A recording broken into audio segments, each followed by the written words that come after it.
Bueno, buenos días. Vamos a comenzar esta jornada de inauguración de las cuartas jornadas de Consuma Conciencia sobre tecnología y publicidad del Connecting People al Yo no soy tonto.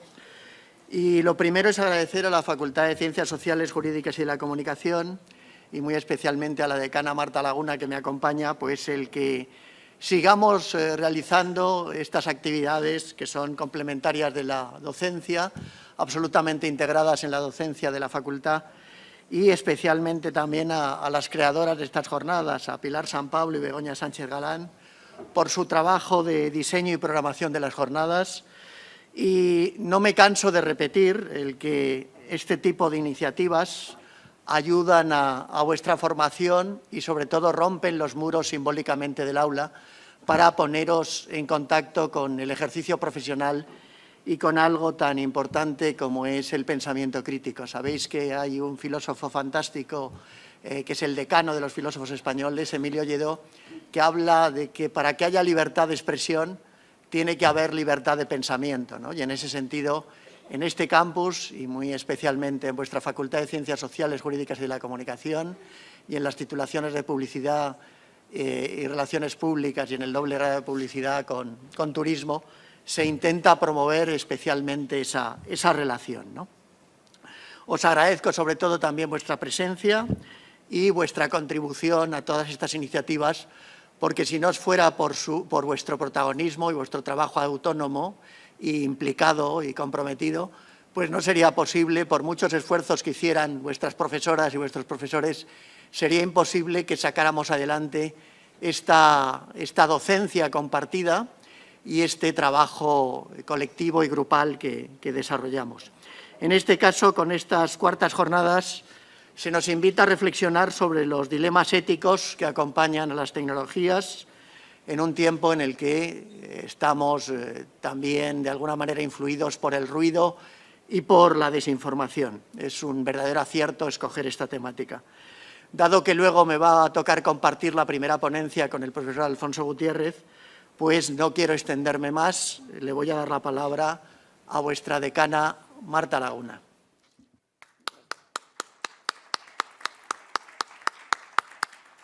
Bueno, pues muchas gracias, señor vicerrector. Buenos días a todos. Bueno, pues siempre es un placer ver este salón de actos bueno, con estudiantes, con iniciativas docentes tan innovadoras como la que tenemos hoy aquí.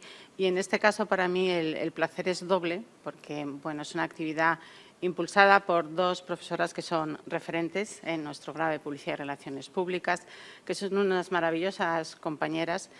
Y, por tanto, compartir este pequeño momento de inauguración es para mí un motivo de doble alegría. Agradeceros vuestro interés, vuestra presencia.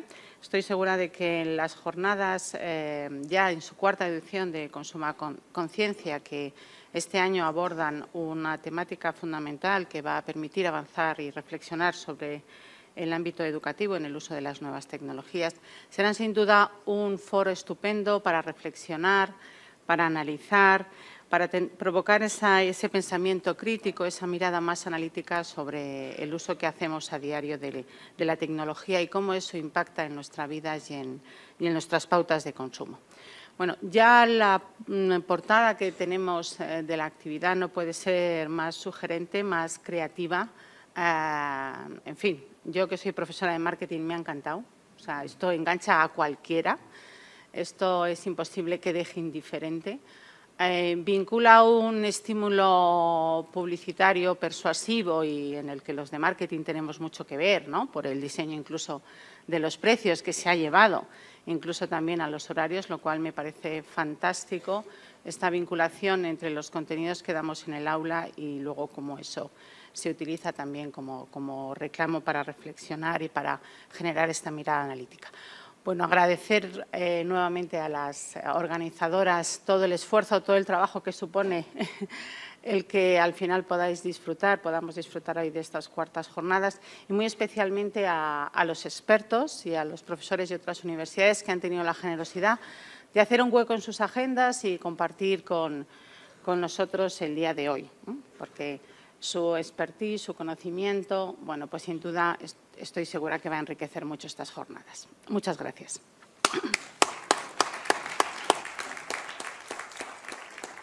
Bueno, nuestra decana tiene otros compromisos también. Reiterar el agradecimiento por haber estado en esta sesión de inauguración y disculparte también por lo mucho que tienes. Muchas gracias. Bueno, y voy a aprovechar para ir presentando también, a no ser que Pilar… Sí, Pilar. Sí, ponte. Bueno, muchísimas gracias a todos por estar aquí, aunque sois un poco cautivos como público. No obstante, no es así realmente. Estamos en clase, aunque estemos en el salón de actos. Muchísimas gracias a Marta Laguna por el esfuerzo de haber compartido con nosotros esta inauguración de las jornadas, y a mí no me gustaría empezarlas dejando a Agustín y a Alfonso solos ante el peligro, aunque son de la casa, pues no merecen que comenzar sin que tengan su justa presentación, ¿no? Porque, como por ejemplo a Agustín García Matilla le conocemos, es nuestro vicerrector y, por supuesto, desde ese lugar no necesita presentación, ¿no? Sin embargo, es de justicia reconocer la labor de nuestro catedrático de Comunicación Audiovisual como uno de los principales investigadores, junto con Alfonso, en nuestro país, en el ámbito de la educomunicación y también en el ámbito de habla hispana. Tiene un extensísimo currículum del cual seguramente vosotros pues, no conocéis nada, ¿no? Sin embargo, es necesario recorrer alguno de sus principales datos, ¿no? Fue decano de esta facultad durante 6 años, del 2012 al 2018, y ya sabéis que actualmente es vicerrector de este campus de la Universidad de Valladolid, y también ha sido director técnico de la UNED, responsable de programas del servicio público en la época dorada de Telemadrid, director de comunicación de la Universidad Carlos III de Madrid. Ha sido docente e investigador en otras 3 universidades españolas, la UNED, la Complutense y, como decimos, la Carlos III, y ha dirigido numerosos proyectos de investigación.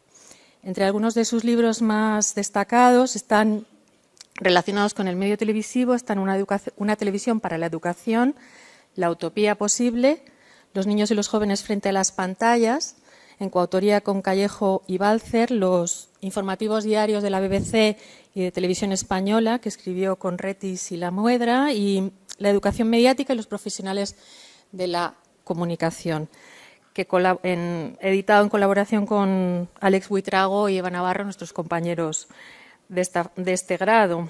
Su trabajo más reciente ha sido la entrada titulada Media Literacy in Spain, en coautoría con el profesor Joan Ferrés. Es codirector con Alfonso Gutiérrez desde 2021 de la Cátedra de Educomunicación y Tecnologías Disruptivas de esta universidad, y asimismo investigador principal del proyecto Internética, Verdad y Ética en Redes Sociales, Percepciones e Influencias Educativas en Jóvenes Usuarios de Twitter, Instagram y YouTube, que seguramente junto con Alfonso ahora mismo vendrán a explicarnos y a comentarnos.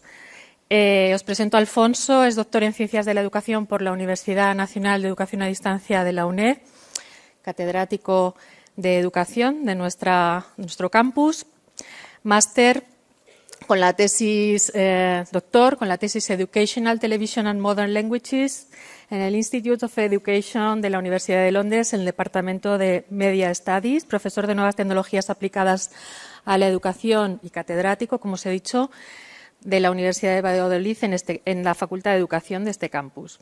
Ha participado en numerosos proyectos de investigación igualmente, españoles e internacionales, y es, junto con Agustín, director de la Cátedra de Educomunicación y Tecnologías Disruptivas.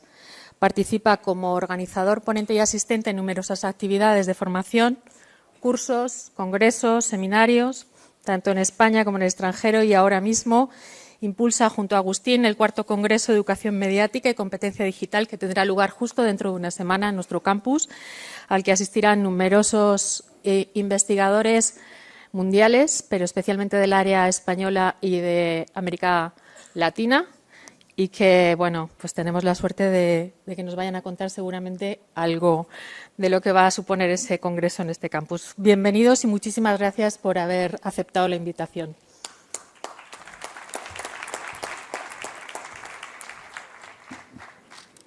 Bueno, simplemente un detalle, que es resaltar la colaboración interfacultades que hay en este campus. Sabéis que, por una parte, está la Facultad de Ciencias Sociales, Jurídicas y de la Comunicación, por otra parte está la Facultad de Educación y la Escuela de Ingeniería Informática, y el próximo curso empezaremos los estudios de enfermería. Quiero resaltar precisamente el papel extraordinario de Alfonso, aparte de todo lo que ha comentado ya Pilar, en esta labor de puente entre estudios que exigen también seguir colaborando en el futuro entre el mundo de la comunicación y el mundo de la educación. Sabéis que si no existe esa alianza va a ser muy complicado transformar ese mundo que tanto necesita de esa transformación. Y nada más, después de lo que ha desarrollado Pilar, agradecerles a ellas, a los restantes ponentes y darle la palabra a Alfonso. Muchas gracias. Gracias, Pilar, y gracias a todos por estar aquí compartiendo este tiempo y este espacio. Voy a seguir con lo de marketing. Yo, cuando me llegó el cartel y digo voy a preparar mi presentación, me di cuenta que nuestra ponencia era de los más baratos, se lo comentaba ahora a los compañeros, 9,30, pero bueno, vamos a tratar, yo que soy hombre de AliExpress y de MediaMarkt. Bien, yo voy a contar un poco, vamos a partir de lo que se habla tanto, la desinformación, el mundo en que vivimos, y a mí sí que me gustaría aclarar nuestra responsabilidad, no solo como emisores de bulos, sino como reproductores. Se habla de emisor-receptor, desde Cloutier hablaba del EMIREC, ahora se habla mucho de prosumers, de productores y consumidores, y yo creo que se habla demasiado poco de la función que más cumplimos la generalidad, que es la de reproducir, muchas veces inconscientemente, ¿no?, que sería, por eso se ponen los términos ahí en inglés que no se distinguen en castellano.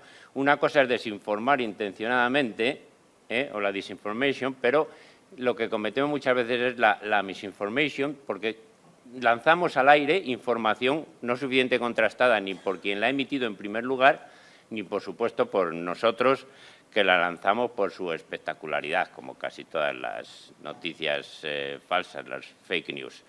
Entonces, partiendo de esta preocupación, nosotros decidimos preparar el proyecto del que ahora voy a hablar brevemente, que es Internética. Como ya se ha dicho, sería sobre la ética en las redes sociales, ¿no? Y nos planteábamos no solo la mentira como diversión, que muchas veces, sobre todo en la reproducción de bulos, interesa la diversión, lo espectacular, pero no interesa en engañar a nadie para llevarlo a un fin. Eso sería más la desinformación malintencionada, ¿no? Y partíamos de un estudio previo que hicimos sobre la isla de las tentaciones, como muy de moda ahora, ha subido mucho el nivel, ¿eh? En aquel estudio no estaba la cosa tan subida de tono como en este último, que ya no saben qué hacer para conseguir audiencia, ¿no? Y tratábamos de analizar hasta qué punto la audiencia distinguía entre la realidad televisada, como se puede televisar un partido de fútbol, o la realidad creada que los propios medios de comunicación, como muy bien sabéis, siempre crean, ¿no? Y las conclusiones eran interesantes, porque la mayoría de gente no distinguía al final entre persona y personaje, a no ser que se sentase seriamente a reflexionar sobre ello y le dijesen, bueno, estará preparado, le están diciendo. Y había otras conclusiones interesantes en cuanto a la postura que se tenía con las chicas infieles, diferentes a la postura que se tiene con los chicos infieles. Bueno, de esto no os tengo que contar nada, porque el otro día yo vi algo de las hogueras y esto, y allá había dos chicas peleándose por un macho ibérico que estaba tan tranquilo, riéndose. ¿Sabéis de qué hablo, no? Bien, pues en este entorno la preocupación principal es que puede ser un juego, es divertido ver las tentaciones, ¿por qué no? Pero siempre que sea divertido y se reflexione después sobre los valores que se están transmitiendo. Y nosotros nos preocupaba, como dice ahí, que la verdad está perdiendo valor. Pierde valor en las redes. La gente interviene en redes muy desenfadadamente, sin preocuparle si lo que dice es verdad o mentira o las repercusiones que tiene. Bueno, hasta ahí incluso podía valer si las redes son para divertirse, pero es que esa percepción de la verdad, de lo auténtico, de los demás valores, nuestra sospecha es que se pasa a la vida real. Entonces ya a nadie le interesa si es verdad o mentira lo que se dice, sobre todo si tienes personajes como el Trump o gente que dice, qué más da que sea verdad, la cosa es que les guste a los míos y desde los míos pensamos, qué verdad que sea mentira, la cosa es que me guste y este dice lo que me gusta y ya está. Entonces ahí viene la frase de Byung-Chul Han que dice que quien es ciego ante los hechos, la realidad, porque sería peligroso desfigurar los hechos, representar mal los hechos, pero es que ya ni siquiera hemos llegado a un punto en que no interesa desinformar sobre los hechos, sino, y esta es una frase que no es mía, tener una realidad alternativa. ¿Habéis oído de un señor que dice, no, es que esos hechos, pero yo tengo unos hechos alternativos? Bueno, tendrás una opinión distinta, pero los hechos no puedes tener unos hechos distintos. Bien, en este congreso vemos brevemente los objetivos, nos planteábamos ver el valor que se otorgaba a la verdad, no si la cosa era verdad o mentira, sino en las redes los jóvenes cómo percibían la verdad y si les interesaba, ¿no? Está el famoso dicho que no consientas que la realidad te estropee una buena noticia, ¿no? En las redes pasa lo mismo, no consientas que la realidad te estropee un buen tuit o un buen vídeo de TikTok. Analizábamos no analizábamos lo que se emite en las redes sociales, sino más y sobre todo las reacciones de los usuarios ante esos mensajes. Y qué grupos se establecen, qué relaciones se establecen entre los usuarios de las redes sociales. Bueno.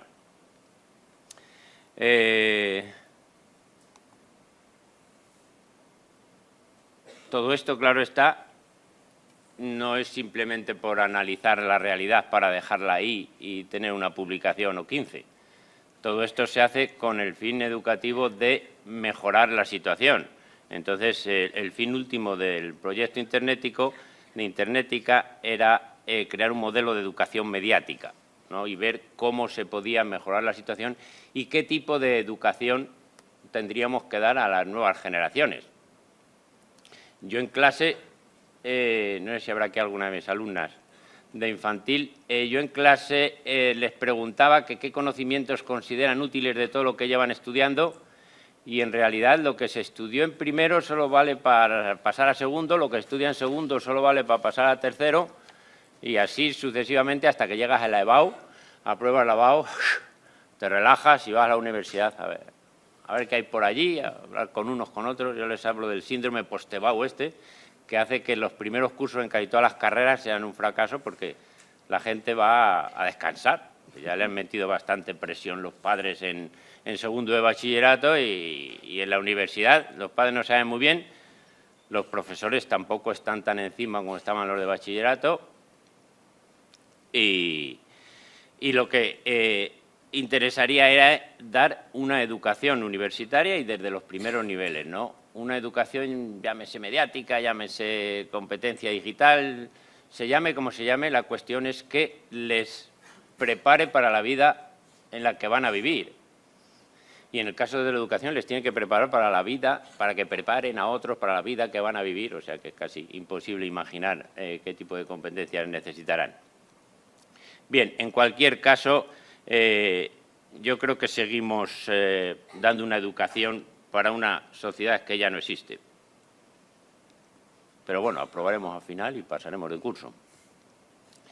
La cátedra de tecnologías disruptivas, esto de tecnologías disruptivas, bueno, el nombre lo puso Agustín. Yo tuve que buscar en la Wikipedia qué significaba esto de disruptivas. Educomunicación antes.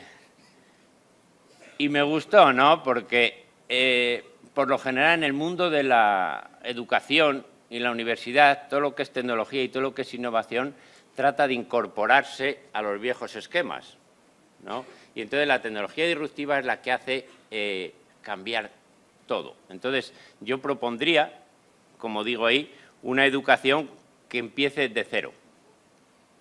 Ahora, no sé si tendría que decir esto, pero ahora se están haciendo nuevos planes de formación del profesorado y ha dicho el ministro de Universidades, venga, ¿qué os parece esto? Y nadie se pone de acuerdo porque todo el mundo piensa que tiene que haber más asignaturas de lo suyo. Volvemos al que hay de lo mío y ya ha dicho el ministro, pues si vosotros no os ponéis de acuerdo siquiera, pues se dejan como están y ya está. Entonces, los planes de estudio de las universidades, incluso de las escuelas, yo creo que obedecen más a condicionantes del pasado que a las necesidades del futuro. Nadie piensa que va a necesitar un licenciado en publicidad, alguien que tenga un título, ¿qué va a necesitar para el futuro? Yo creo que lo que se da en la facultad, en la formación de casi todos los profesionales, obedece a las intenciones del catedrático que diseñó los planes o a los profesores que más abundan, que no les vas a echar y dan lo que saben.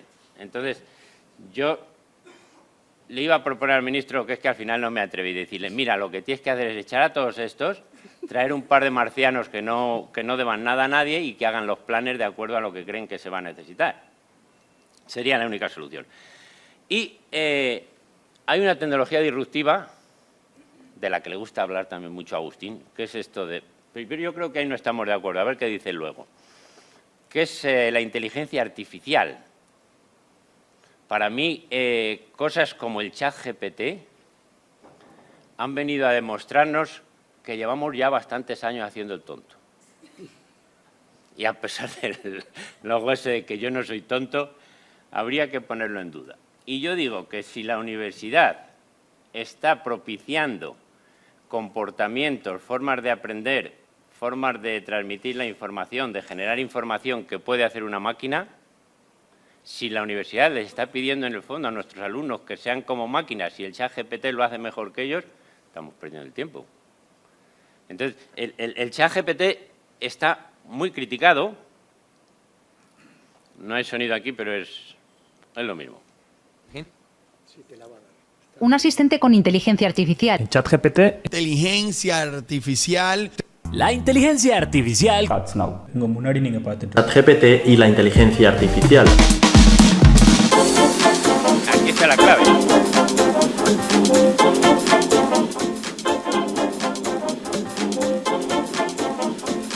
Este es uno de los vídeos que hemos utilizado para invitar a la gente al Congreso de Educación Mediática a que naturalmente traiga aquí sus aportaciones, pero habría que quitar de en medio todo lo que pueda hacer el ChatGPT o cualquier otra inteligencia artificial.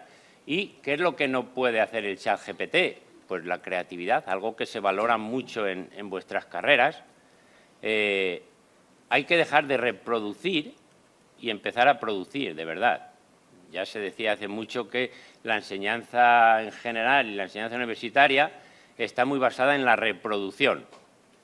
Y, de hecho, todos sabéis que cuanto más se parezca lo que digáis vosotros a lo que dice el libro o ha dicho vuestro profesor o profesora, más probabilidades tenéis de sacar buena nota. Entonces, es un poco absurdo y yo creo que ahora la inteligencia artificial está exigiendo una educación disruptiva, está exigiendo el que no valgan los tochos, los trabajos tradicionales, los exámenes en los que se puede copiar. Los exámenes, yo de hecho así lo hago, yo les mando copiar, porque tienen que copiar de lo que han producido ellos y tienen que citarlo. Y además no me arriesgo, yo siempre lo he considerado, bueno, yo soy un poco rarito, el que me conozca ya lo sabe, y los demás estáis empezando a sospecharlo. Yo en realidad lo del examen nunca lo he entendido porque yo lo que necesito es evaluar lo que la gente ha aprendido. ¿Qué han aprendido estos alumnos? Y si da la casualidad que lo que les pregunto no es lo que han aprendido, pues entonces lo que hago en el examen es dime lo que has aprendido. Y así acierto siempre. Con la ventaja de que no pueden ir a casa diciendo mamá, es que no me ha caído lo que me he estudiado. Bueno, entonces en esa línea hemos organizado el Congreso de Educación Mediática y Competencia Digital, ¿no? Como decía Agustín, en este campus hay mucha gente de comunicación y educación interesada en la educación mediática, o lo que ahora se llama la competencia digital, no sabemos muy bien qué es qué. La cuestión que sería la capacitación para vivir en la sociedad que nos toque. Y si la sociedad de ahora es sociedad digital o tiene tanta importancia fenómenos como la inteligencia artificial, los ordenadores cuánticos que están a la vuelta de la esquina y todavía no dice nadie nada, pero si la inteligencia artificial se une a los ordenadores cuánticos y quienes tienen los primeros ordenadores cuánticos y más potentes, pues da la casualidad que son las empresas tecnológicas que más datos tienen también.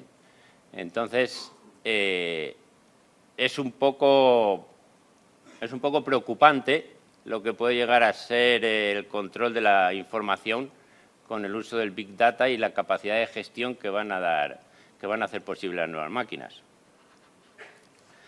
Y en ese sentido, lo que nos planteábamos nosotros desde aquí, desde este campus, es ofrecer una alternativa a las visiones más tecnológicas de lo que es la competencia digital.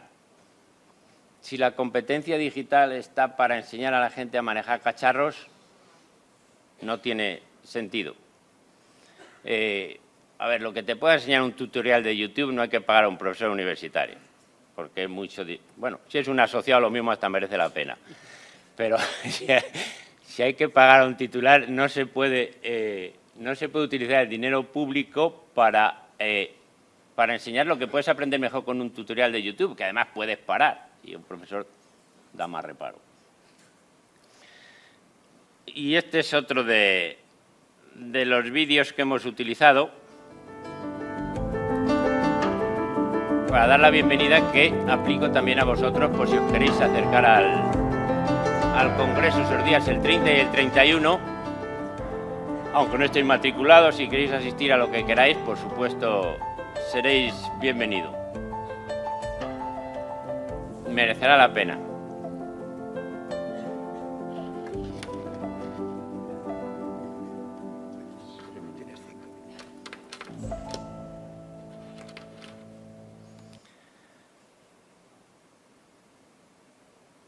Bien, para terminar,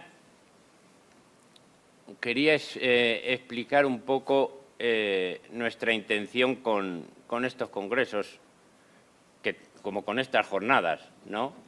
Que es dar una alternativa, como decía antes, a visiones más instrumentales, tecnológicas, de lo que es la capacitación del ciudadano.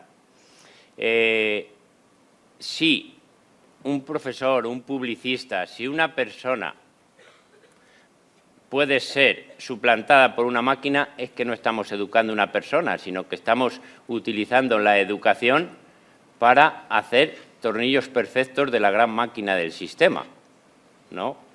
Entonces, desarrollar la reflexión, el espíritu crítico, el sentimiento, que está muy denostado esto, en pro de una objetividad científica, te agobian con el SPSS y cosas raras y al final no sacas nada en limpio de lo que lees como algo útil para la vida, ¿no? Está un poco tecnificado todo. Entonces, para mí, el gran invento de la inteligencia artificial viene a demostrarme que la mayor parte de la inteligencia que estábamos usando en las universidades y en los sistemas educativos era más artificial que natural, o una inteligencia basada en lo más específicamente humano, y ahí habría que meter incluso la inteligencia emocional. Al final voy a terminar con un tópico, y es que no nacemos para ser más productivos, nacemos para ser felices. Y si desde pequeñitos el sistema educativo no contribuye a eso, simplemente se preocupa de contribuir a que seamos más productivos, pues tenemos al típico, iba a decir persona, voy a decir el típico individuo que funciona muy bien en el sistema y cuando se jubila a los 60 y tantos años, bueno, depende si está en Francia esto, se jubila y dice, anda, ¿y ahora qué hago yo? Ahora empiezo a vivir, ¿no? Se le ha pasado la vida sin vivirla, simplemente trabajando, eso sí, ganando mucho y sin apenas tiempo para gastarlo. Y nada, os invito al Congreso y seguimos ahora con con los comentarios de Agustín, que seguro que son más interesantes de lo que yo pueda decir. Gracias. Bueno, antes de que despliegue, Alfonso, mi presentación y que podamos seguir, subrayar sobre todo el carácter provocativo de las palabras de Alfonso, ¿no? En este campus intentamos precisamente desarrollar en parte todo lo contrario a lo que ha desarrollado como crítica al sistema educativo el propio Alfonso. Sabéis que tenéis profesoras y profesores extraordinarios que están trabajando precisamente por esa vinculación de la enseñanza con lo emocional. Cuando yo llego cada año a dar mis clases, sea en primero de vuestra titulación, ahora estoy un poquito alejado al ser vicerrector, o en el máster en comunicación con fines sociales, la primera pregunta que hago es: ¿a cuántos profesores recordáis que os han aportado cosas útiles o interesantes para la vida? Es bastante alucinante que el 75% de quienes estáis en esas aulas recordéis como mucho a 3 profesores, y muchos de vosotros recordáis lo peor de esos profesores antes que lo mejor. ¿Habría que responsabilizar a los profesores de todos los niveles educativos de eso, o al propio sistema? Pues la respuesta es que el propio sistema educativo no se ha preocupado por todo lo que ha desarrollado Alfonso en estos pocos minutos de presentación, que es la crítica a si la tecnología evoluciona, si no somos capaces de adelantarnos a la evolución tecnológica por parte del sistema educativo, si estamos siempre al tram-tram y en la cola de la reflexión, ¿qué estamos realmente haciendo, ¿no? ¿Qué necesidad tenemos de desarrollar ese pensamiento crítico antes que pedir, si queremos libertad de expresión, para irnos a la isla de las tentaciones, o ver una televisión, incluso una televisión pública, que no es reivindicada por nadie y que en los países más desarrollados exige que esté al servicio del pensamiento crítico, del desarrollo social de una ciudadanía que necesita de los medios de comunicación y ahora de las propias plataformas? Y dicho esto, comenzamos. Me paso a este lado. Esta es la mía, ¿no?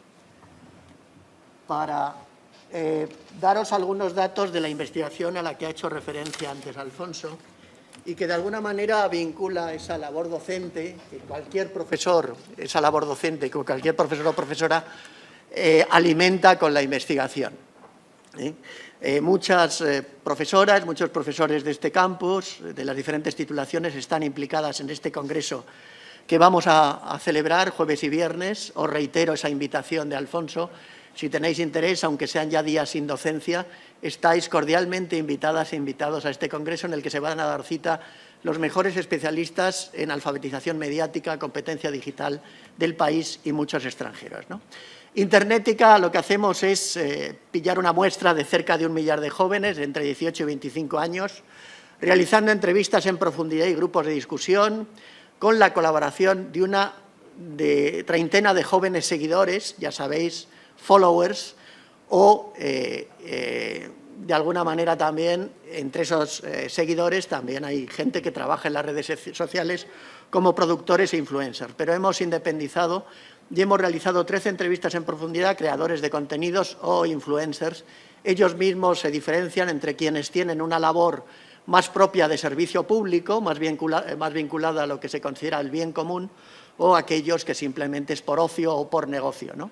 Sabéis que la palabra negocio representa la negación del ocio, ¿no?, en sus orígenes etimológicos. Y es muy interesante que planteemos qué ocio vamos a generar. Fijaros que es insólito que en una titulación de Publicidad y Relaciones Públicas como la vuestra haya una sensibilidad tal por el bien común y que tengáis a profesoras que en la asignatura que hoy os tocaba y que os toca y que realmente vincula a estas intervenciones la asignatura como es ética, pues de repente estéis pudiendo vincular esos contenidos a lo que son resultados de investigación, ¿no?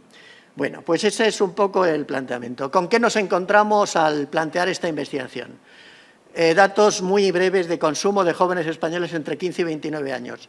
7 horas diarias dedicadas al ocio digital. 4 dispositivos distintos a disposición. 1 de cada 3 jóvenes afirma que le gustaría dedicarse a la creación de contenidos digitales y 1 de cada 10 querría ser influencer. Este es el mapa el panorama con el que nos encontramos y que, lógicamente, lo que plantea es querer sacar en muchos de esos jóvenes ingresos cuanto antes y lo que se denomina monetizar su esfuerzo. Y de nuevo vuelvo a lo mismo. Insólito que una titulación de Publicidad y Relaciones Públicas y el doble título os intente llevar a esta sensibilidad por el bien común y porque tengamos una sociedad mejor a partir de lo que ha sido denostado como la rama que menos se preocupa del servicio público, del bien común de todas las existentes, entre comunicación visual, periodismo, etcétera. Pero estáis ahí y estáis trabajando en eso también. Percepciones de los seguidores. Cuestionamiento del sistema educativo. No aporta contenidos interesantes y útiles. Lo primero que quiero decir es que si una persona no quiere estar atenta en clase y aunque no tenga teléfono o smartphone, no va a estarlo, va a estar dormida o va a pasar de la asignatura. Eso frente a la crítica que se hace de si manejamos dispositivos o no en la clase. Opinión positiva en relación a las redes sociales también de un chico de 18 años, un hombre de 18 años. De las redes sí se obtienen conocimientos significativos que resultan útiles, porque a lo mejor en el colegio te enseñan más como conocimientos y los influencers te enseñan más cosas de la vida, de hacer trabajo, de hacer dinero, cosas así y creo que muchas cosas. Testimonios, luego tendréis ocasión de tener la palabra, pero queremos que nuestra investigación sea también recurriendo a los testimonios. Percepciones. Los jóvenes entrevistados coinciden en no haber tenido una formación afectivo-sexual en los institutos y están de acuerdo en que los más pequeños pueden acceder al porno antes incluso de haber cumplido los 11 años. Algunos creadores de contenidos denuncian también esta situación. Ahora tienes la oportunidad de encontrar en la pornografía y en las redes esta información y es tremendo porque es una distorsión y actúa de forma negativa para el rol femenino y masculino. O un profesor, la información que reciben los más jóvenes viene del porno y eso me parece tremendamente preocupante y es lo que lleva a normalizar situaciones como las de las manadas que luego vivimos. Hace unos años hicimos una investigación con UNICEF y una de las cosas que encontramos en las redes eran esos clubes que llamaban a las adolescentes mariposas o princesas y que sabéis que entre las cosas que comentaban sabéis que se dirigían sobre todo a personas que tenían problemas de anorexia o bulimia, animándolas a no comer, animándolas a vomitar. Y una de las cosas graciosas que decían era la comparación entre el carácter nutritivo del semen del hombre y de los animales diversos. Entonces, dentro de esa invitación totalmente absurda, totalmente malintencionada y además bastante idiota, por no decir otros calificativos, pues se intentaba meter como información real algo que no tenía nada que ver sino con los acosadores que lo que querían era, además de influir sobre mujeres con problemas, chicas con problemas de anorexia o con bulimia, dar como datos pseudocientíficos para convencer de que también esa relación sexual que le puede interesar a unas mujeres y a otras no, generalmente mucho menos que a los hombres, lógicamente, pues eso se intentaba plantear y de esas informaciones no hablamos en la escuela, no hablamos en la universidad, incluso hay una hipocresía en las familias que dice ¿para qué vamos a hablar de eso si realmente la familia es la que tiene que educar a los hijos? Tampoco que hable la escuela porque nosotros tenemos el derecho de educar a nuestros hijos. Fijaros que eso también necesita de una vinculación con qué hay que hacer público en el siglo XXI y es vuestra labor. ¿Qué tenemos que publicitar como hechos importantes, trascendentes, para educar a una ciudadanía mucho más crítica? Percepciones, seguimos con percepciones. La opinión de generadores de contenido sobre la adicción. Iba mirando mis estadísticas y durante 2 o 3 días miraba y decía, joe, 2.000 más. Y luego te vas a dormir y cuando veías 50.000, dice, vuelve a verse rebasado a la mañana siguiente cuando ves que has llegado al 500.000. Un piragüista olímpico que se fascina con las redes sociales cuando está a punto de intervenir en una prueba entre los mejores del mundo. Sobre la necesidad de educar, el mismo piragüista. Yo creo que lo primero que tienen que hacer es educar e informar de los peligros de las redes sociales. Porque prohibir, por supuesto que no, porque hay cosas muy buenas de las redes sociales, pero lo de la adicción yo lo veo en mi hermana, que tiene 14 años. Entonces vamos dándonos cuenta de cosas y vamos dejando pasar esas cosas. Más percepciones sobre la adicción. y va mirando, vamos directamente a hacer una labor de conclusiones previas que hemos sacado, que estamos sacando en esta investigación. Las redes sociales no cuentan con códigos éticos sólidos y coherentes. Los creadores de contenidos se muestran de acuerdo en que deberían existir esos contenidos que tienen que ver con los códigos. Los creadores de contenidos detectan el riesgo de una mera explotación mercantil en el uso de las redes muchas veces. Los influencers piensan que su labor puede influir en una mejora de las buenas prácticas en redes sociales. O sea, cada persona que interviene en las redes sociales sí tiene esa sensibilidad de si estamos ahí, será por algo, ¿no? Más del 70% de los jóvenes dicen aprender de las redes sociales y habría que promover, por tanto, un debate sobre esos supuestos aprendizajes. Es decir, ¿qué aprendemos? ¿Qué consideramos útil para la vida, complementario de los estudios que estamos haciendo muchos de nosotros por vocación y otros porque no hemos encontrado otra cosa, ¿no? Se denuncia una falta de atractivo y utilidad de lo que la escuela enseña y desatención en relación a otros, como la educación afectivo-sexual, pero podríamos encontrar otras muchas cosas, ¿no? Porque luego se denuncian precisamente actitudes como las de la manada o porque hay una crítica y de repente al feminismo que simplemente intenta rescatar todos los hallazgos que han costado muchos años, incluso siglos de trabajo de las mujeres, como estas, ¿no?, despreciativamente estas feminazis, ¿no?, cuando realmente lo que se está reivindicando es precisamente el poner en cuestión lo que ha sido el patriarcado de decenas de años, de décadas continuadas. Y la lógica es encontrar que el feminismo es útil para hombres y mujeres, para hacernos más sensibles, para ser personas que sepamos que la ternura en la sexualidad está por encima de cualquier otra cosa, ¿no? Se coincide en el potencial de redes sociales para educar en valores, pero para ello hay que fomentar el pensamiento crítico y ayudar a pensar sobre temas como la dieta mediática. De esto ya hablaban profesores como algunos profesores de la Universidad Complutense ya en los años 70 y 80, el concepto de la dieta mediática, ¿no? Y ese concepto es cómo estamos utilizando nuestro tiempo en lo que es el consumo de redes, ¿no? Cuando hacemos las encuestas en primer curso, a algunos compañeros y compañeras vuestras les salen más de 24 horas de consumo de pantallas. Claro, esto es imposible porque el día tiene 24 horas. Pero, sin embargo, lo efectivo de esto, lo eficaz de esto, es que vamos sumando consumos y, efectivamente, pues no hay una vida para poder contabilizar, computar todos esos consumos. Y propuestas que podríamos sacar, pues podríamos detectar y resaltar las buenas prácticas de los creadores de contenidos en las redes sociales. Cada una de vosotras, cada uno de vosotros, cada uno de nosotros tiene responsabilidad de si está viendo a un determinado influencer, por ejemplo, el que sea vuestro favorito, vuestra influencer favorita. Nos podemos preguntar qué es lo que nos lleva a consumir mucho tiempo con un determinado mediador en las redes. Incorporar contenidos curriculares que ayuden a desarrollar estrategias de educación mediática e informacional en los diferentes niveles educativos. La educación mediática es simplemente incluir en el currículum esta sensibilidad por temas como los que ha enunciado antes Alfonso. Hablamos de tecnologías, pero no hablamos nunca del factor emocional. Estáis trabajando en publicidad. La emoción es prioritaria para convencer. Sabéis que hoy, en este año, se cumplen 100 años de uno de los educomunicadores que abrió camino, que fue Mario Kaplún, y él, junto con Paulo Freire, hablaba de 3 modelos de educación y de comunicación. El bancario, en donde lo importante son los contenidos conceptuales, abrimos nuestro cerebro para convencer a otros y hay buena voluntad, el profesor quiere transmitir su experiencia a los alumnos, el modelo del que ha hablado al principio Alfonso, ¿no?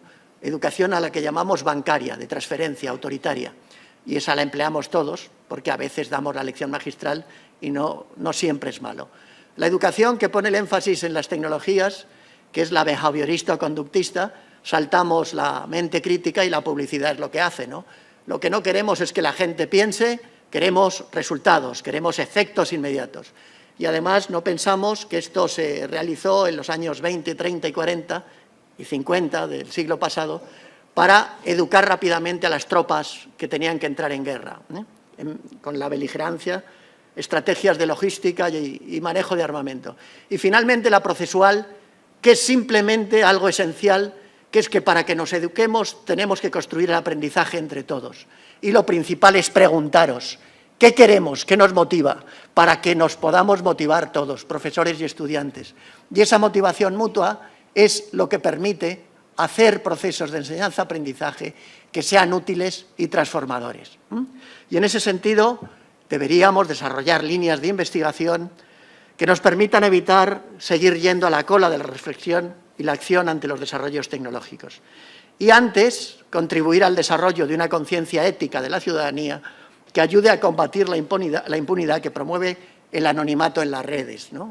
Todos conocemos a los haters, que a veces les hacen gracia a los influencers con gran capacidad para comunicar en las redes, pero que no tiene puñetera gracia, porque en realidad lo que estamos generando es una sociedad beligerante en donde la participación en las redes se centra precisamente en cómo ponemos a parir al prójimo, ¿no? Y realmente, si queremos desarrollar una cultura de paz que empiece desde el principio, desde las aulas y desde nuestro encuentro social y de convivencia con los demás, deberíamos plantearnos, ¿estamos contribuyendo a la guerra en Ucrania con nuestros pequeños actos y sin plantear nuestras emociones positivas con el que tenemos al lado? Con las personas a los que a lo mejor no llegamos a conocer en los 4 años de grado de licenciatura. El trabajo en equipo, lo que se hace en este campus, lo que hacen vuestras profesoras y profesores, sirve para tener una actitud más comprensiva, más empática, más de carácter solidario y de alguna manera de intercambios útiles para la vida. Esa es una pregunta que nos hacemos. ¿Y por qué nos hacemos estas preguntas? Porque lo que nos viene es, por ejemplo,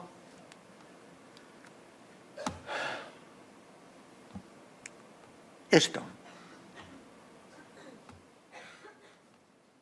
¿Tenemos audio?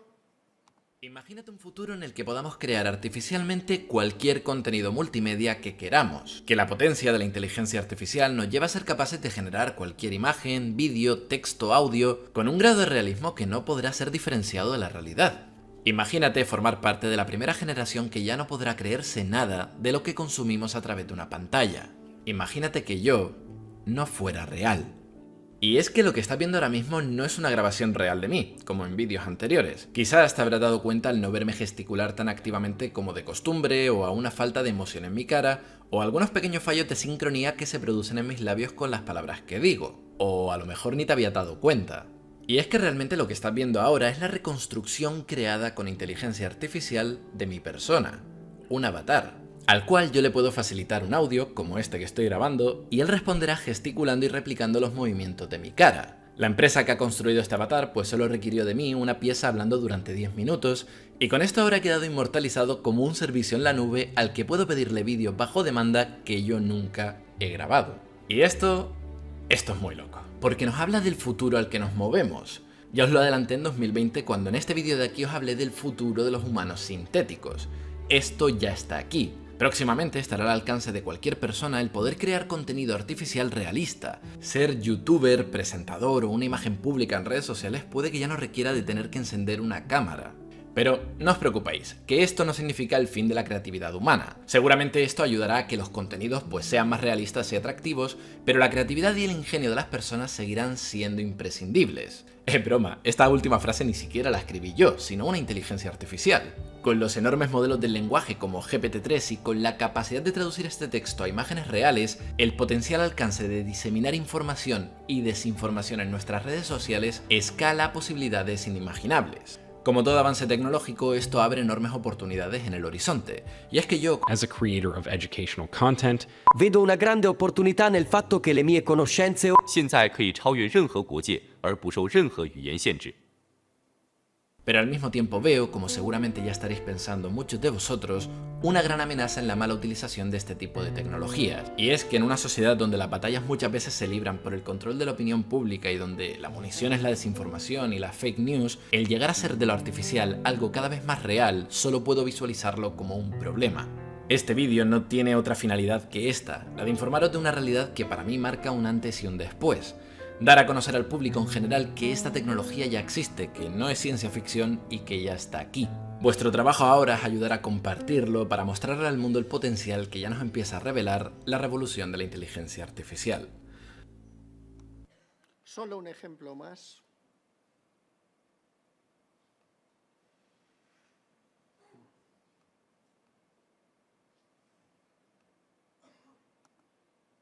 No, este era...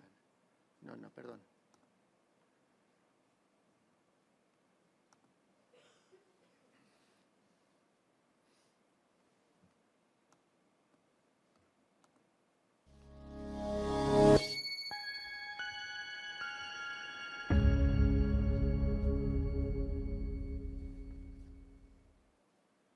Tornadoes are one of the most feared and destructive forces on the planet, capable of producing catastrophic damage in a matter of seconds. And it's that trail of destruction that is used to determine the tornado's rating. It's called the Enhanced Fujita Scale, or EF scale. And today, all the ingredients are coming together for some big storms. Let's take a look outside. Trouble is already brewing. We've got a tornado warning for that cell right there. This is when you and your family need to get to your safe place to ride out the storm. Wow, take a look at this storm. It's incredible. Great looking structure here, guys. We've got rotation going on at the base here. All right, a lowering of that base. We call this a supercell, by the way. A rotating thunderstorm is a supercell. Not all of them produce tornadoes, but this one's got a chance. We're watching this base, it's lowering. Almost looks like there's a funnel starting to appear from the wall cloud. Yes, there it is. Do we have debris on the ground? Yes, we do. There's a debris cloud, a connection. Now you have a tornado on the ground at this time. When tornadoes form, they're not usually that wide, okay? Just like this one. But it's important to point out that size doesn't always equate to the intensity. Today, there's a mobile Doppler radar actually feeding back real-time wind speeds. And I'm being told that those wind speeds are approaching about 85 miles per hour. So that's likely going to be an EF0. All right, EF0 damage here is tree branches thrown around, some roof shingles peeled back. But hold on, let's look at this tornado. It's going from more of a rope now to a much thicker tornado, much wider tornado. Looks more like a stovepipe now. It's called a stovepipe because it resembles one. This could produce EF1 damage, potentially. All right, 86 to 110 mile per hour winds here. Mobile homes now can be flipped or rolled, roofs severely damaged here, and there can be extensive power outages. Jeez, that was close. Look, when you got a tornado like this, power lines are going to fall, sometimes like dominoes, just like you see here. You got to stay clear of these, even if they don't appear to be live. They're still extremely dangerous. The ground may be energized around the pole, all right? Stand at least 40 feet away. And frankly, if you're standing where I am, you're way too close. Way too close. All right, that was intense. Let's keep looking at this tornado because it's still moving toward us. And from what I'm hearing from the Doppler on wheels, it is still intensifying. They're getting winds now 111 to 135 miles per hour. So this is likely an EF2, all right, if they can find the damage that is equal to that. Winds are now strong enough to not just roll a mobile home, but completely destroy it. Tear off complete roofs and send debris through the air like missiles. Jeez, how are you going to get out of the way of that thing? This is exactly why we need you away from all the exterior walls, because debris flying through the air like that leads to so many injuries and deaths in tornadoes. We're still under a tornado warning. The twister is now more than likely producing EF3 damage. Doppler winds exceed 150 miles per hour. This tornado is capable of severely damaging large structures and destroying well-constructed homes. Like this one that we brought into the studio. Roof's gone. The only thing left in this house are a few interior rooms. All right? The safest place in this house is the central bathroom. This is the lowest level that you should be in if you don't have a shelter that is below ground. Put as many walls between you and the outside that you can. And remember, when you go to take cover, grab a helmet, grab a sturdy pair of shoes, because you have to walk outside after the tornado, and that presents all kinds of new hazards. Clearly, an EF3 is life-threatening. Thank goodness less than 1% of all tornadoes in the U.S. are classified higher. The problem is, that's exactly what we're seeing here. The mobile Doppler radar now detecting winds in excess of 180 miles per hour. That is likely EF4 damage. I mean, look at the funnel. You can't even see it from edge to edge. This type of tornado is pulverizing everything in its path. Huge, heavy objects thrown into the air and carried several hundred feet. Oh! Jeez, you gotta be kidding me. Look at this. This beat up 3,000 pounds. Bueno, creo que nos vale como demostración de lo que vamos a poder recrear con realidad virtual, con blockchain, con la mezcla de todo y la responsabilidad que tenemos de poder generar pensamiento crítico y poder utilizar los medios, los recursos que tenemos para intentar llegar antes alguna vez al desarrollo tecnológico o por lo menos para poder ponernos al día y somos responsables todos y todas. No queremos extendernos más porque queremos daros protagonismo también y sobre todo el que reflexionemos sobre todos estos temas que están ahí y que se van a desarrollar en esta fantástica jornada, cuarta jornada de Consuma Conciencia. Muchas gracias.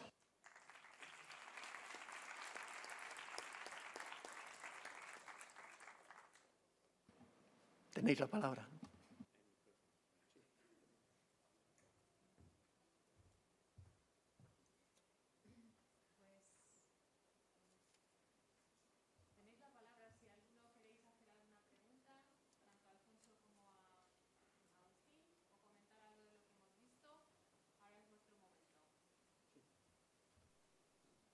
Diego, ¿se te oye bien? ¿Ya? ¿Ahora? Vale, te lo subo.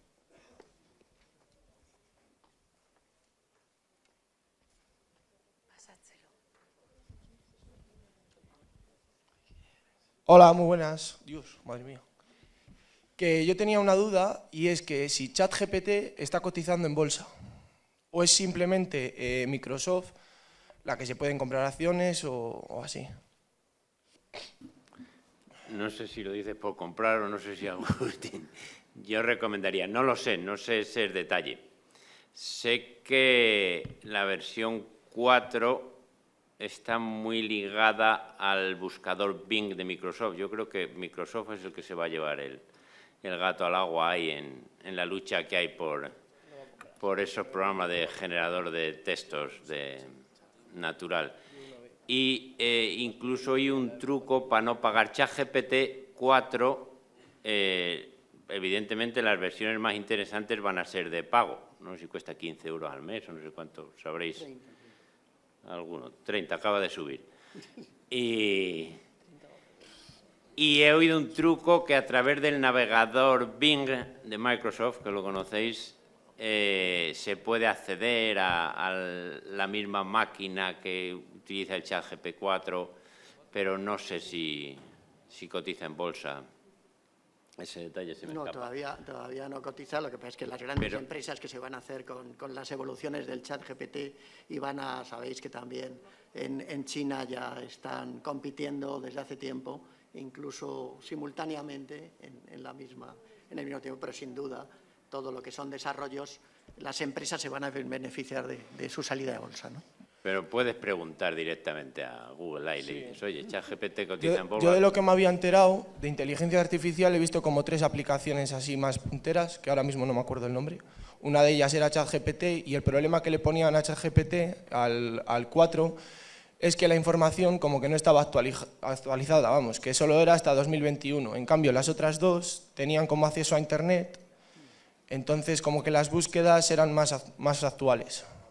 Sí, es que el ChatGPT no utiliza los datos de Internet, utiliza sus propias bases de datos sacadas de los datos de Internet. Entonces, depende de la última actualización. Al ChatGPT no le puedes preguntar por la moción de censura de ayer, casi mejor. Y hay otros programas, y no me acuerdo, sí que he visto otros que te cogen directamente las bases de datos de Internet. Una diferencia es que el ChatGPT, por ejemplo, si le dices que te escriba un artículo sobre cualquier cosa, él lo que trata de generar es un texto muy parecido a lo que pudiésemos decir nosotros, ¿no? Pero no necesariamente es verdad, ni presume de que sea verdad. Yo he hecho pruebas conmigo mismo, que me conozco y sé dónde he estado, dice que sí he estado en la Universidad de Salamanca y que soy muy listo y evidentemente no es verdad. Bueno, ¿no? no Entonces será saca datos que suenan bien, pero no promete que sea verdad. Además no te da citas. El otro sí. A ver si es que hay que tener aquí... Ahora buscamos el otro. Buscad por ahí otros programas de inteligencia artificial que sí que cogen directamente los datos de Internet y evidentemente están actualizados. Os hablo también de una anécdota en relación a esto que estáis comentando. El otro día, en mi paseo de fin de semana por los alrededores de Segovia, paré a tomarme una caña y en la mesa de al lado había un joven de unos 20, 21 años que contaba cómo habían cargado el nombre del abuelo en ChatGPT y había salido que había sido aviador en la República Española, afamado aviador, con grandes misiones heroicas, y decía, y luego cambiamos otra vez, lo pusimos, hicimos otra vez la entrada y salía otra cosa totalmente distinta, hasta 5 versiones de mi abuelo que no tenían nada que ver con lo que realmente había sido la historia de mi abuelo, ¿no? Entonces, lo que pasa es que eso se va mejorando, se va reformando y, lógicamente, lo que es extraordinario es el potencial, ¿no? de lo que tiene y de los dilemas y los interrogantes que nos plantea, como muy bien ha expuesto al principio Alfonso, ¿no? ¿Alguien más está interesado en comentar algo?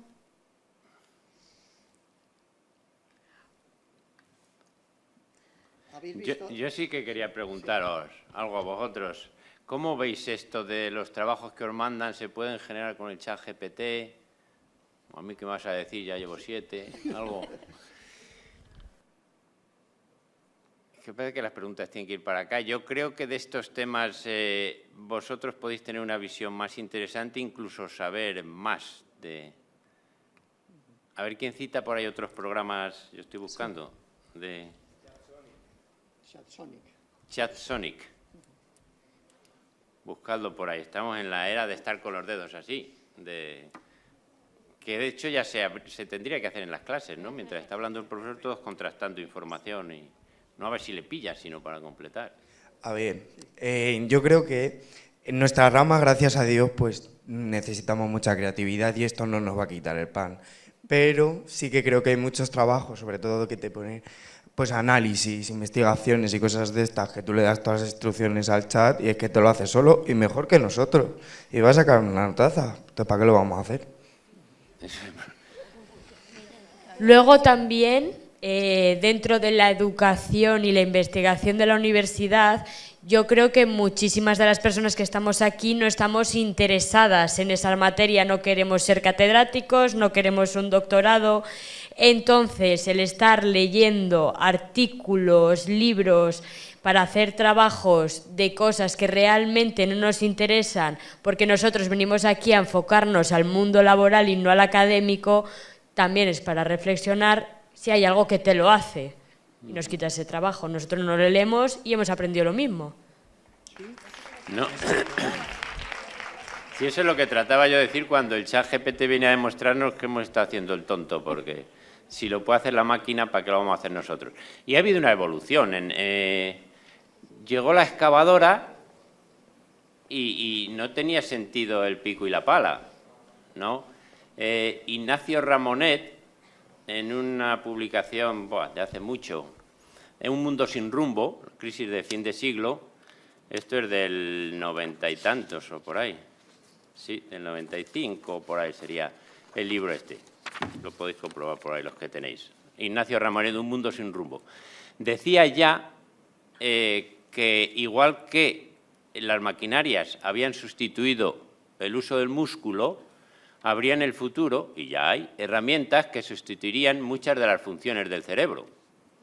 Entonces, ¿para qué te vas a gastar el cerebro en algo que te puede dar una máquina? Habrá que utilizarlo para ver cómo puedes tú, con creatividad, con originalidad, utilizar esa máquina para cosas que no puede hacer ella.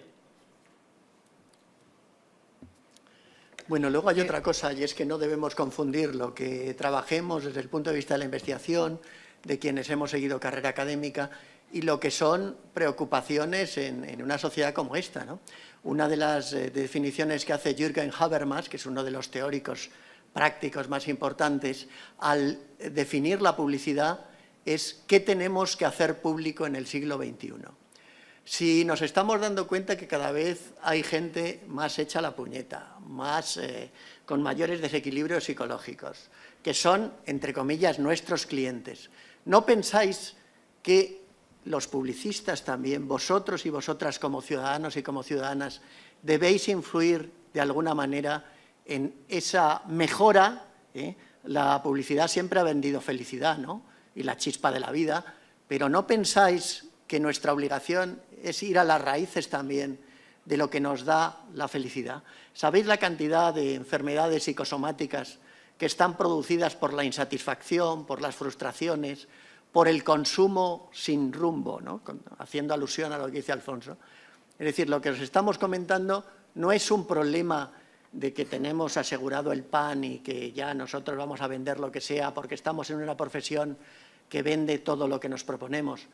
El planteamiento es que no va a haber tarta para nadie si seguimos influyendo en una sociedad tan competitiva, en una sociedad en la que el sistema capitalista es el que tenemos, la democracia es la que tenemos, pero como ciudadanos, como ciudadanas, si nos seguimos cargando este planeta, si seguimos aumentando los océanos de plásticos que hay, si seguimos planteando que se justifica con el jiji jaja de la agresión o de que nos miren a las chicas el móvil, algún maromo que tenemos al lado, si no promovemos a los hombres que entran en esa sensibilidad de decirnos sí, el futuro es de las mujeres y nosotros estamos colaborando para eso, si no tenemos esa reflexión ética que estáis haciendo en asignaturas de Pilar, de Susana, de Begoña, es que no va a haber tarta para vender nada, ¿no? Entonces, fijaros que hacemos compartimentos estancos. Estamos autocriticando el sistema educativo, pero vosotras y vosotras mismas y nosotros parcelamos el saber y el conocimiento en asignaturas, en áreas de conocimiento, en si somos académicos o no. Vosotras y vosotros tenéis que ser profesores en lo vuestro. Vais a ser los mayores y las mayores expertas en lo que os haga fluir, como planteaba Mihaly Csikszentmihalyi, o si descubrís vuestro elemento, como planteaba Ken Robinson. Esa vocación que os hace, cuando estáis concentrados en algo que os apasiona, sea en un tío, en una tía, en el del mismo sexo, en diferentes sexos, seamos trans o no seamos trans, la pasión por lo que hacemos es fundamental para pensar que vivimos 60, 70, 80, 90 años y que de alguna manera el milagro laico que se ha producido al nacer es el milagro laico de que tenemos que tener un sentido y una sensibilidad. Podemos estarnos aburriendo, en una clase como esta, en un congreso como este, podemos bostezar para oxigenar, pero lo importante es que cada uno en su vida tome decisiones, porque a nosotros como profesores nos interesaría ver ojos que brillan en un aula y que ya nos compensan, con que haya un solo estudiante, una sola estudiante a la que le brillen los ojos en un aula, ya compensa la labor docente de un profesor investigador, de una profesora. Y por lo tanto, lo que os estamos diciendo no es para quedar bien nosotros, sino para que os responsabilicéis de lo que es vivir intensamente vuestras vidas. Podréis considerarnos impresentables o profesores aburridos, profesoras aburridas, pero lo importante es que vosotras, cada una de vosotras y cada uno de vosotros, penséis que si estáis aquí, estáis por algo, que no es casualidad que estéis aquí, que hay causalidades que provocáis vosotros y tenéis que buscarlas para transformar esa realidad a mejor. Y porque vivimos por un sentido y un significado de la vida, y si no, pues ¿qué más nos da vivir 30, 40 o 50 años si no nos importa nada, ¿no? Eso es publicidad. ¿Tenemos que preocuparnos por lo que tenemos que hacer público en el siglo XXI o no nos importa? ¿Realmente vamos a ir a nuestra técnica, a poder hacer buenos spots, a poder trabajar bien como influencer en las redes sociales? ¿Qué nos importa? ¿Qué nos importa el otro? ¿Qué nos importa el egoísmo con nosotros mismos para poder ser útiles a los demás, ¿no? Bueno, perdonad, si queréis, si habéis visto Toda la vez y en todas partes, una reflexión sobre ese multiverso. ¿Alguien ha visto Toda la vez y en todas partes? ¿Os ha gustado? ¿Sí? ponemos una secuencia para Yo sí la he visto, un tráiler. pero la vi antes de que le diesen tantos premios y la voy a tener que volver a ver porque no acabo de entender por qué se lo han dado. ¿Nos puedes acercarle el micrófono para que nos diga qué es lo que ha entendido, qué es lo que le ha gustado a ella?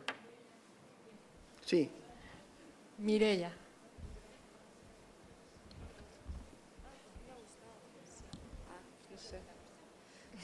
Sí. No sé, también la vi hace bastante.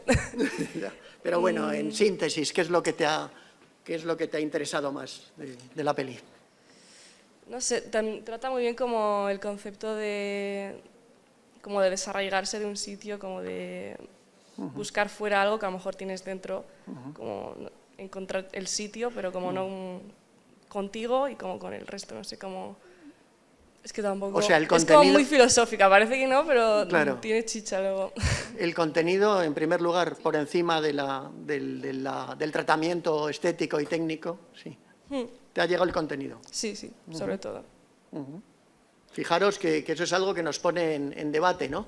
Los críticos más ácidos del país han hecho una crítica bestial acerca de si eso es el cine del futuro, qué futuro tiene el cine, ¿no?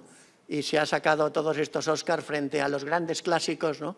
Fijaros que hay personas en las clases que nos dicen ya no aguantamos el blanco y negro en el cine, cuando los grandes maestros del cine empezaron a sugerir una evolución del lenguaje cinematográfico gracias a esos pioneros, ¿no? Y a esos grandes maestros de los grandes géneros. ¿Cómo vamos de hora?